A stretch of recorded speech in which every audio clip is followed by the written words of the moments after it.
I actually haven't put any skin care on today because I wanted to feel the difference between skin dryness and then skin dehydration.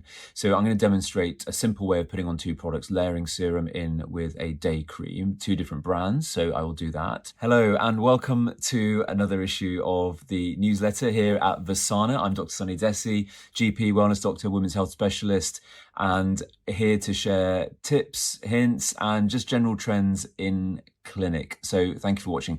So what have we got today for you? Well, firstly, why do this newsletter? Often in clinic, when I'm talking to patients, I feel that we do talk about a lot of current affairs in terms of medical trends, very much focused on your health.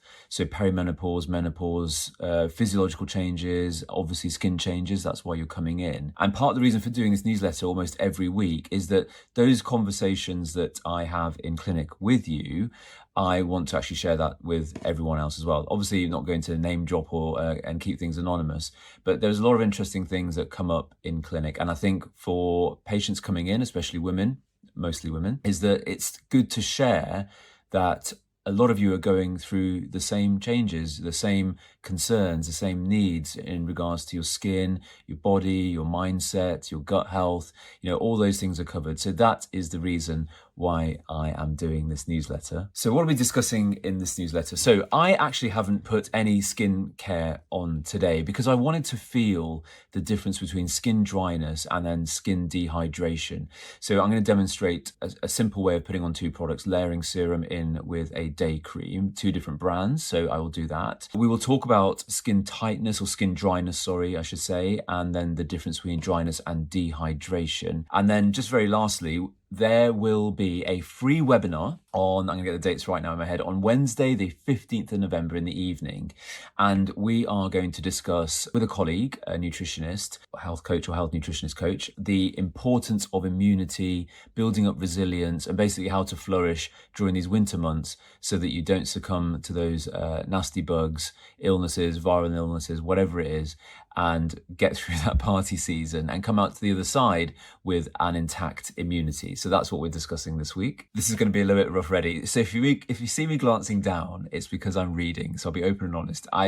I still struggle with the mechanics of the difference between skin dryness and dehydration. So these are common conditions in perimenopause and menopause. Definitely from late 30s all the way through to early 50s and onwards, a lot of our patients get worried and concerned about why their skin is so dry. But in some cases, it can be oily as well. So it's all about the mantle of the skin. It's all about the transepidermal water loss, the water that you're losing from your skin, which can result in either dryness or dehydration. So firstly, obviously in perimenopause and menopause, it's the lack of estrogen, the changes in hormones that lead to a lack of skin rejuvenation. So the skin cells are not getting that priming effect. They're not getting primed by estrogen, and therefore they're not renewing as fast. They're not as resilient. Dead or sort of what we call senescent cells. So old cells are just not going. There's no stimulation to get them to go. And that's really what's resulting in a lot of the skin conditions we see with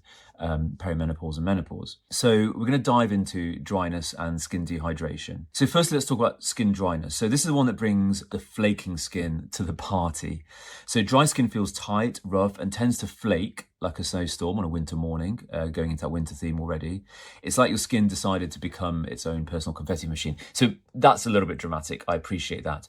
But, that flaking skin, that dryness, you're putting retinol on as well when you don't need it, and you're getting that turnover in skin that you don't need. And it makes the skin incredibly itchy, and you start to scratch, and that makes it worse as well. So imagine that your skin was once a bouncy trampoline, and now it's kind of transformed into a bit of a deflated air mattress. Yeah, that's the skin dryness stealing that elasticity that you want. And then obviously you get fine lines. Those fine lines exaggerate. It turns your face into a little bit of a roadmap that you don't want. Yes, we are attached to things like laughter lines, forehead lines. It's part of our expression, but we can smooth those out. A lot of you know that treatments like botulinum toxin type A can do that, but it's not managing the underlying physiological problem. So we really want to improve elasticity in this instance. So dry skin dullness, it's robbing of your skin glow, and we need to then tackle that. And we can tackle that through products, we can tackle that through controlled exfoliation, things like peels in clinic or exfoliation at home. And then that helps to restore and rejuvenate that top layer of skin, the epidermis, the stratum corneum is smoothed down, it builds up resilience. So, try and avoid those long hot showers. That strips away precious oils from your skin. Opt for shorter, maybe lukewarm showers that are more refreshing. And when it comes to exfoliation, do it gently. You don't need that retinol every night. You don't need those alpha hydroxy acids or beta hydroxy acids, things like, Paula's Choice is such a common one that, everyone's using it every day, or a toner that's got glycolic acid in it. You don't need to use it every day. Humidifying your skin, obviously the central heating is coming on, that can dry it out. So humidifiers are our new best friend when it comes to helping with moisture in the air and combating dryness. And also face masks as well. If you're in clinic and I've dried your skin out with a treatment, I will send you home with a mask as well. So let's now tackle skin dehydration. This is the one that makes your skin feel tight, but it's like constricting. It's not itchy and dry, just really tight and constricting, especially when you step out of the shower. So remember, unlike dry skin, dehydration is a lack of water, not oil. So you've got to let your skin breathe. So imagine basically that your skin is, looking up there, I'm not lying, typical, trying to access those memories as I get older. But the point is, it's about hydration. So dehydration can also lead to flaky skin, which is why it's a bit confusing. Is my skin dry? Is it dehydrated? Should I be drinking loads of water? That's not making a difference. And this is what we're trying to differentiate now. So lack of hydration makes lines more prominent. So imagine in the morning you wake up, your skin's okay, you get through the day, you haven't protected that skin from water loss, you haven't taken off water, that's where the fine lines start to get worse. You're going out for the evening, makeup's not sitting as well as you want it to, the line's more evident, that's dehydration. So keeping your skin hydrated is key. So I did say that I was going to demonstrate a little bit about layering products so it can be versatile for both skin dryness and skin dehydration. If its skin is dry or dehydrated, this combination will work very well. So we've got, you might recognize this, Abaji Hydro Drops. So I haven't put any products on my skin today. I just wanted to feel what it was like. And I think actually my skin this morning is dry. I've had plenty of water, but actually, no, I'll take that back. I think it's actually dehydrated because it feels tight, but it's not itchy. So actually, my skin is dehydrated. I'm looking down at the sample here because this product is great. It's nice and thick.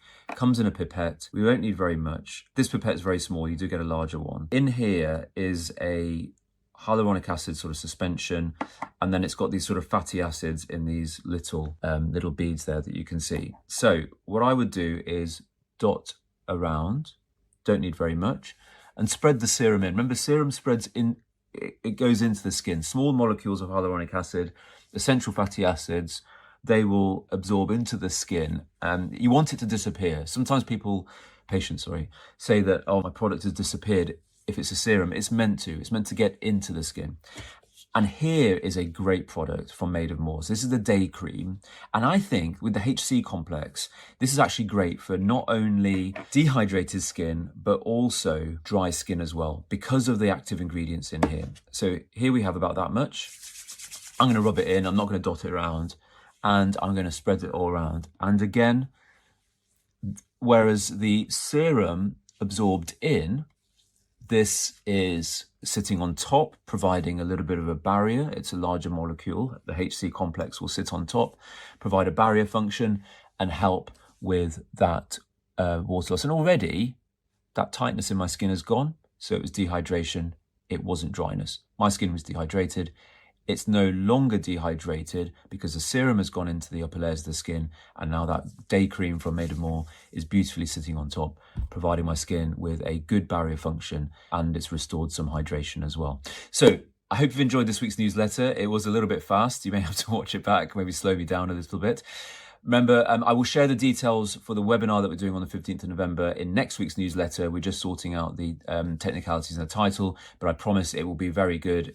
Free, of course, a bit of education on one of those cold winter evenings. So I'm glad, hopefully you've enjoyed this week's newsletter. Please share, please subscribe, please forward it on to anyone that might be interested, and also comments. If you didn't find it useful, then I'd like to know as well. So I hope you have a great week, a great weekend coming up, and I look forward to sharing more tips, hints, education, and things going on in clinic with you. I'm Dr. Sunny Dhesi, and this is Vysana Life.